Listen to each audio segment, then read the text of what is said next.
എടുത്തതിന് ശേഷം ഞാനിന്ന് പ്രിപ്പയർ ചെയ്യാൻ പോകുന്നത് ഡെസേർട്ട് പംകിൻ പായസം. അപ്പൊ ഇതെങ്ങനെ ചെയ്ത് നോക്കാം.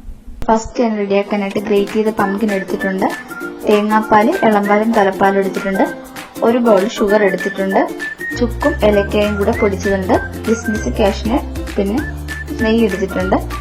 ഫസ്റ്റ് തന്നെ നമുക്കൊരു പാത്രം വെച്ചിട്ട് സ്റ്റാർട്ട് ചെയ്യാം. ആദ്യം തന്നെ അവിടെ ഇരിക്കുന്ന ഇളംപാലാണ് ഞാൻ എടുത്ത് ഒഴിക്കുന്നത്.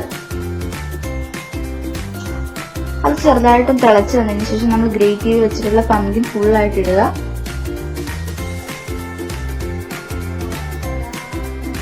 ഈ ഇളംപാലിലായിരിക്കണം ആദ്യം ഇത് വേവിക്കാനായിട്ട്. നന്നായിട്ട് മിക്സ് ചെയ്ത് കൊടുക്കുക. നന്നായിട്ടൊന്ന് മിക്സ് ആയതിനു ശേഷം ഞാൻ ഇവിടെ ഇരിക്കുന്ന ഒരു കപ്പ്, ഇതിപ്പോ ഷുഗർ ആവശ്യത്തിന് വേണമെങ്കിൽ ഇനിയും ചേർക്കാം, ഞാനിപ്പോ കുറച്ചേ ഇടുന്നുള്ളൂ. നന്നായിട്ട് മിക്സ് ചെയ്യുക. ഇനിയിപ്പോ ഇളംപാല് തന്നെയാണ് ഞാൻ വീണ്ടും ഒഴിക്കുന്നത്. അത് 2 കപ്പ് കൊണ്ട് ഇളംപാല് തന്നെ വീണ്ടും ഒഴിക്കുകയാണ്. നന്നായിട്ട് മിക്സ് ചെയ്യുക.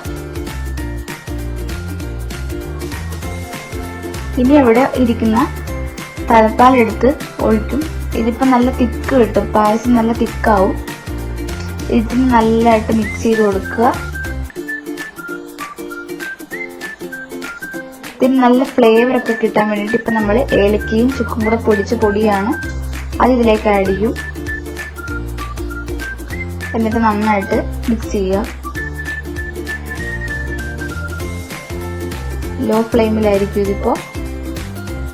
ഫ്ലെയിം ഓഫ് ചെയ്യുക. എന്നിട്ട് നമ്മളിപ്പോ കാഷ്നട്ടും കിസ്മിസും കൂടെ നെയ്യിലൊന്ന് ജസ്റ്റ് ഫ്രൈ ചെയ്തെടുക്കുക. നെയ്യ് ഒഴിച്ചിട്ടുണ്ട്. ഫസ്റ്റ് തന്നെ കാഷ്നട്ടാണ് ഫ്രൈ ചെയ്തെടുത്തിട്ടുണ്ട്. ഞാൻ നേരെ ആ പായസത്തിലേക്ക് ഇട്ടിട്ടുണ്ട്. അത് കഴിഞ്ഞ ശേഷം ഞാൻ ഇവിടെ ഇരിക്കുന്ന കിസ്മിസ് ആണ് ഇടുന്നത്.